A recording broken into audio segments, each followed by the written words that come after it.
Conta um pouquinho como é que começou esse trabalho aí, né, tanto com o feminismo, com as pautas de esquerda, né, o que veio primeiro na tua vida, uma coisa foi puxando a outra, o trabalho de comunicação também que tu faz nas redes digitais, como é que foi a ordem aí, o que foi acontecendo na tua vida? Então, é muito legal falar sobre isso, porque muitas pessoas acham que, tipo, eu venho de um ambiente, de uma construção de esquerda, radical, comunista e tudo mais, mas a minha família era muito despolitizada, era uma família muito liberal, assim, muito com pensamento à direita. Eu fui criada numa família de direita e a minha politização veio ao longo de muitos anos, assim, acho que desde 2014 até agora já deve fazer uma década essa politização, e que eu até brinco com as pessoas que foi tipo uma desliberalização, porque eu para quem não sabe, eu sou catarinense, nasci em Canoinhas, morei muito tempo em Balneário Camboriú, e assim, é um estado muito liberal, tem um pensamento muito à direita, muito conservador,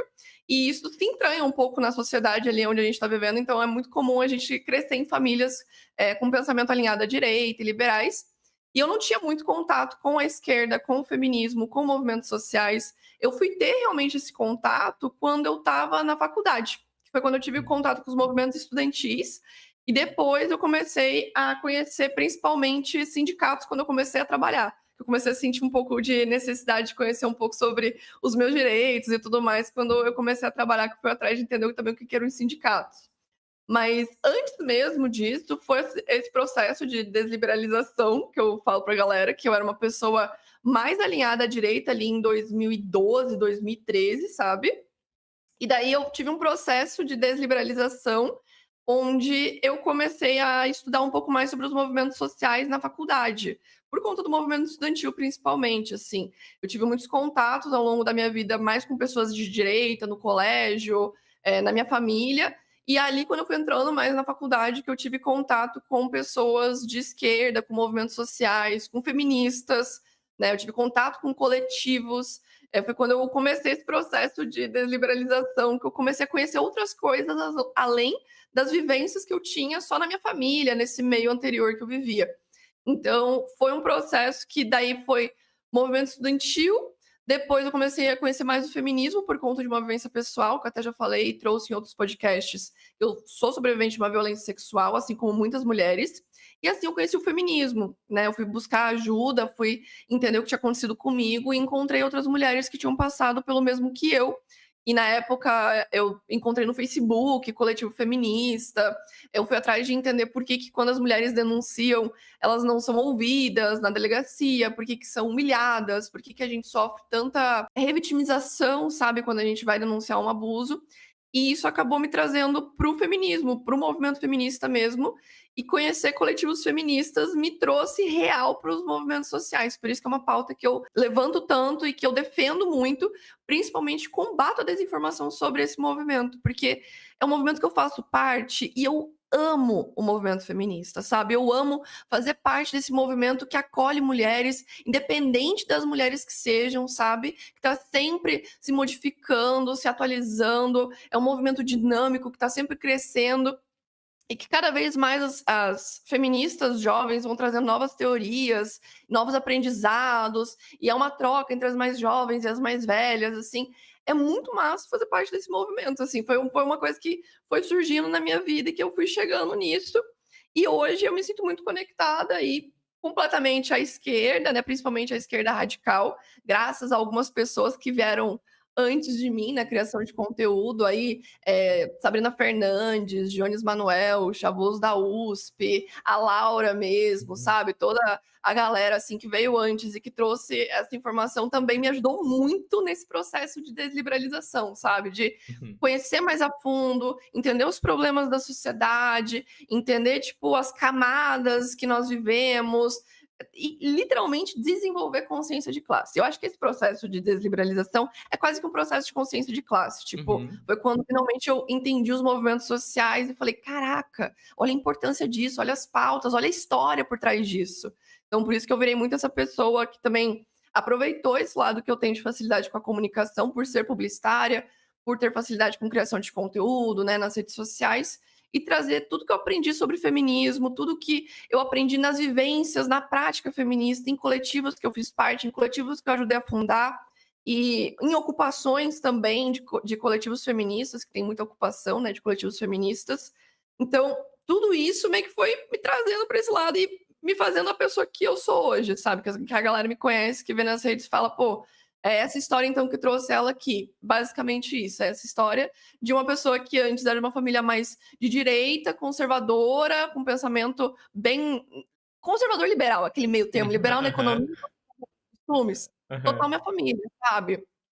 E foi um processo aí de desliberalização, de retomada de consciência de classe, de entender gênero, de ter letramento racial, de ir atrás de conhecimento.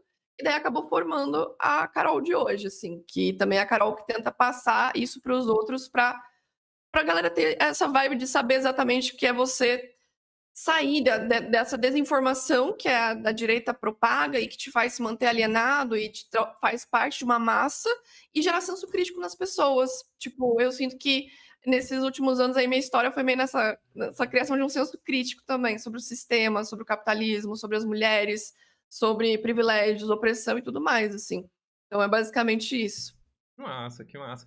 Eu até, né, estava conversando na semana passada com a Bebel e com o Humberto, né? E o Humberto é lá do Sul, né? Tu é de Santa Catarina, eu, né, sou do Rio Grande do Sul, né?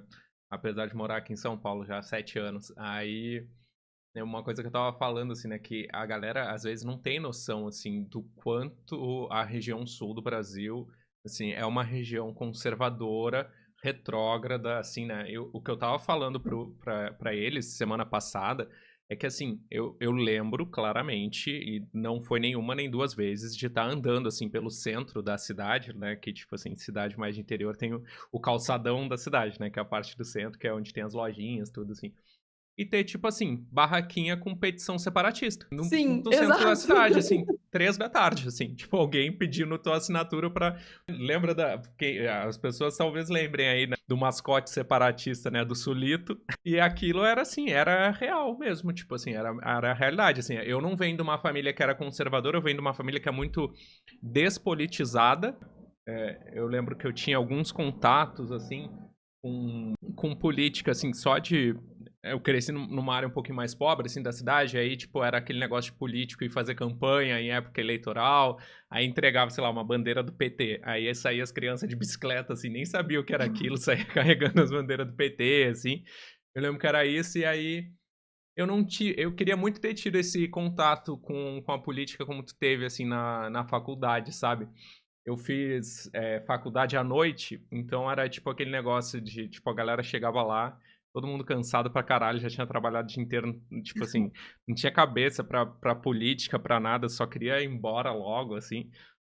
Mas eu sinto muita falta, assim, eu acho que seria muito bom ter me politizado, me radicalizado, assim, nessa época mais jovem, assim, né? Que a gente tem aquele fervor, assim, maior, né? Tipo assim, poxa, eu vejo a galera da juventude, como eu sou afiliado da Unidade Popular, a gente tem o Movimento Correnteza e a UJR, né? Assim, tipo, a galera nos protestos que a gente vai, assim, uma galera de 17, 18 anos, assim, pô, com um pensamento, assim, já com uma consciência política tão grande, assim, sabe?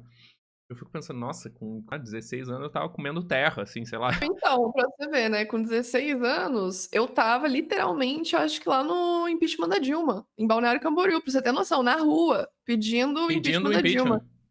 E depois, olha só a fusão que rola depois. Eu tava nas ruas, acho que eu tinha 16, 15 anos, pedindo impeachment da Dilma, indo na lavagem cerebral que a direita estava propagando, de antipetismo, anticorrupção, bem aquela época que o MBL Aham, começou a ser muito forte nas redes e aham, cooptar aham, muitos jovens. Bem essa época, Jornadas de Junho, nunca vou esquecer. aham, E foi nessa época que eu tava nas ruas também, porque Balneário Camboriú, a cidade inteira praticamente é muito de direita, muito aham. bolsonarista. Eles até têm lá a casa do Bolsonaro de vidro que eles fizeram durante o ano da eleição. O Jair, E são o muito. Renan E mora assim, lá, né? enchia a rua.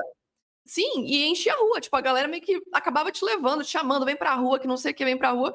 E você se sentia meio assim, Aham, pô, realmente, cooptado, vou né? defender meu país. É, Aquele pensamento, vou defender meu país, vou pra rua, vou botar a bandeira do Brasil nas costas. O que é mais patriota pra isso do que o que que seria, né, mais patriota do que botar uma bandeira nas costas, pintar o rosto de verde e amarelo, do que pra uma pessoa que estava vivendo uma lavagem cerebral, sabe? É uma massa de manobra, porque você meio que não pensa, você só vai e coloca, você pensa, não, vou defender meu país, sabe? Você vai colocar os símbolos real do Brasil e cantando que país é esse na rua, cantando o hino do Aham, Brasil, aham, falando essas coisas, até por isso hoje eu usou muito na minha personagem Karen, a aham. música Que País é Esse, as roupas e tudo mais, porque, pô, eu vivi isso alguns anos atrás, se for pensar, 10 anos atrás, praticamente, sabe? Quando eu estava no segundo ano do ensino médio. Então, disso para a Carol de hoje, que está ali na frente das manifestações, às vezes, com microfone, reivindicando um monte de coisa, é uma mudança muito grande, entendeu? É uma mudança muito grande, mas ao mesmo tempo é um processo que a gente vai passando e que é muito legal ser hoje criadora de conteúdo e poder comunicar esse processo para as pessoas Uhum, e a galera uhum. também se identificar. Muita gente de esquerda se identificar, de falar, pô, realmente isso aconteceu comigo, e gente de direita ficar se questionando: será que não seria legal dar uma estudada no que ela tá falando? Porque se ela foi pro outro lado, será que isso pode acontecer comigo Tem alguma também? coisa Daí ali, muita né? gente me acompanhou já por causa de debate, dessas coisas da galera vir e literalmente falar: pô, eu cheguei de direita no seu perfil, comecei a consumir as coisas que você fala, tudo fez muito sentido, porque eu já te conheci um debate que eu falei, eu ouvi você falando coisa que fazia muito sentido, e agora estou te seguindo e eu tô indo cada vez mais, assim, pra esquerda, sabe? Não, total. E até porque, assim, na sociedade que a gente vive, é muito mais fácil ser liberal do que não ser. Ser conservador do que não ser, né? Tipo assim, tudo te puxa pro liberalismo, pro A conservadorismo, própria né? educação que às vezes a gente tem na escola é uma educação neoliberal que faz com que a gente pense um modelo de vida onde é tudo sobre trabalho, sobre dinheiro, sobre acúmulo de capital. As explicações muitas vezes envolvem questões muito neoliberais, que sempre puxa para a galera que está colonizando, para a galera que está descobrindo, para a galera que está Uhum, invadindo, sabe? Então a total. gente acaba tendo toda uma instrução e uma construção e uma socialização, né, muito liberal. Então, assim, sortudos aqueles que já vêm de um meio de esquerda, que Aham. já tem uma politização, que já tem esse pensamento mais à raiz, que entende o problema das coisas de uma forma mais profunda, porque o que chega na grande maioria das pessoas é uma informação muito rasa, é uma coisa Uhum. muito MBL, sabe? Eu acho muito É, legal usar, dizer muito é. MBL, assim, uma coisa que parece que ele fala a língua do povo, porque é uma língua fácil e com soluções simples para problemas muito complexos. E a esquerda às vezes demora muito a chegar nessas pessoas porque a gente aprofunda o negócio, a gente vai atrás de É. todas as questões sociais, culturais, políticas, econômicas, históricas, tudo, sabe? A gente vai atrás de tudo para entender todas as camadas, entender várias É. questões, enquanto a direita é só aquele, vamos É. armar a população. Eles lidam com um nível de subjetividade muito grande, né? Tipo assim, eles vão lá, tipo, a gente faz toda uma tese de 50 páginas para defender direitos humanos. Aí eles vão lá e falam, bandido bom, bandido morto. Pronto, acabou. Exato. Tipo assim, Vende. E aquilo vende. é porque aquilo vai tocar cada pessoa em um lugar diferente, né? Tipo assim, tu vai ter a tua própria interpretação daquilo, né? Tu, sei lá, a pessoa que já teve o celular roubado, que tem uma padaria de bairro, assim, que aquela padaria foi roubada já, né? Tipo assim, a pessoa vai se conectar com aquilo de alguma maneira, muito mais do que a gente dizer, né? Tipo assim, não, porque veja bem, a situação dos presídios no Brasil, encarceramento em massa, papapá.